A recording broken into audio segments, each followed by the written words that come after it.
Nama apa? Adif. Adif apa? Adif for you. Adif duduk mana? Duduk Salak Selatan. Duduk selatan KL lah. KL lah. KL KL lah. lah.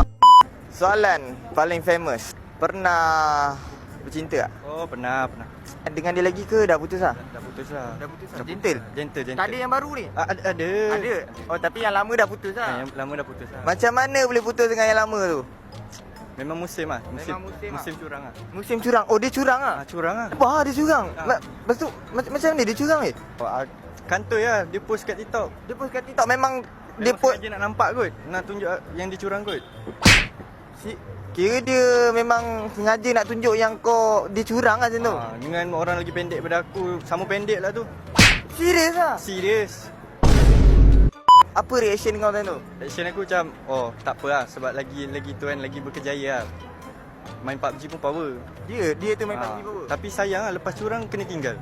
Dah curang lepas tu dia kena tinggal pula dengan Orang kata kifarah.